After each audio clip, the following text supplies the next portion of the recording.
Timnas Indonesia mampu menahan imbang Arab Saudi 1-1 di laga babak ketiga kualifikasi Piala Dunia 2026 zona Asia Grup C di Stadion King Abdullah Sport City Jeddah Jumat dini hari. Indonesia unggul lebih dahulu berkat gol dari Ragnat Oratmangun pada menit ke-19 setelah tendangan dari Ragnat Oratmangun mengenai Sandy Walsh dan berbelok arah menjadi gol. Arab Saudi mampu menyamakan kedudukan di menit ke-45+3 di babak injury time setelah tendangan Musab Al-Juair mengenai Kelvin Perdong dan berbelok arah dan terjadi gol. Di babak kedua tidak ada gol tercipta. Di babak kedua Arab Saudi lebih menguasai pertandingan dengan ball possession mencapai 70%, namun tidak ada gol tercipta. Di babak kedua juga ada penalti yang didapat setelah Martin Paes melakukan pelanggaran terhadap pemain Arab Saudi. Tapi Martin Paes mampu menepis penalti tersebut dan skor 1-1 bertahan hingga peluit berakhir, dan dengan hasil ini Indonesia menempati peringkat ketiga di babak ketiga grup C di bawah Jepang dan Bahrain. Oke, kita akan mereview sedikit pertandingan tadi malam. Sebelum kita mereview, kita lihat dulu pemain yang diturunkan oleh Sinteyong pada pertandingan kali ini. Di posisi penjaga gawang, Indonesia menurunkan Martin Paes dan melakukan debut pada pertandingan kali ini.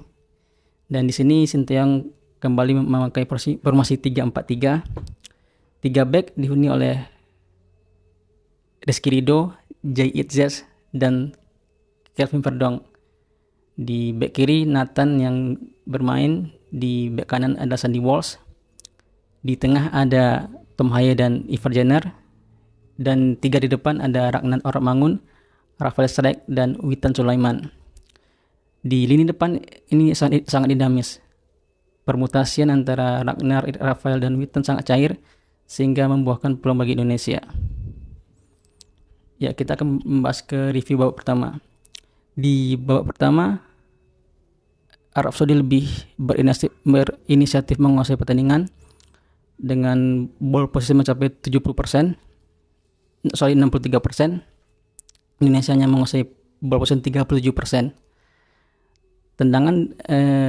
Total tendangan di babak pertama sama, Indonesia 4 dan juga Arab Saudi 4. Tendangan ke gawang Arab Saudi cuma 1 dan Indonesia 2.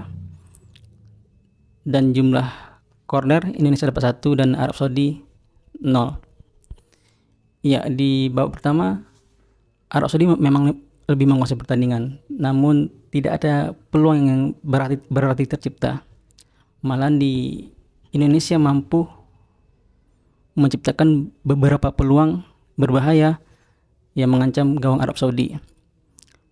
Gol Indonesia yang dicetak oleh Ragnat Oratmangun diawali oleh intercept yang dilakukan oleh Rafael Strijk dan melakukan kombinasi 1-2 dengan Witan Sulaiman, dan Witan Sulaiman melakukan crossing ke kotak penalti yang dapat dikontrol oleh Ragnat Oratmangun, dan Ragnat Oratmangun membalikkan badan dan melakukan tendangan yang mengenai Sandy Walsh dan berbelok arah menjadi gol.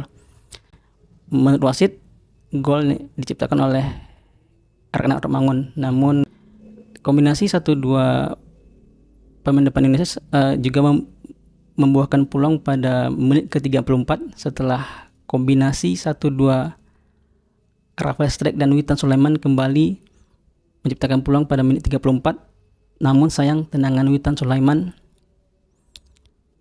lemah dan mudah ditangkap oleh kiper. Arab Saudi itu setelah menit 35, Arab Saudi lebih menguasai pertandingan. Indonesia kesulitan untuk mengembangkan permainan, dan di menit 45+3 saat konsentrasi pemain Indonesia menurun, Arab Saudi mampu menyamakan kedudukan. Itu diawali dengan ketariknya pemain Indonesia ke sebelah kanan dan pemain Arab Saudi lolos, dan melakukan umpan ke pemain tengah dan melakukan tendangan dan mengenai Kevin Verdong dan terjadilah gol.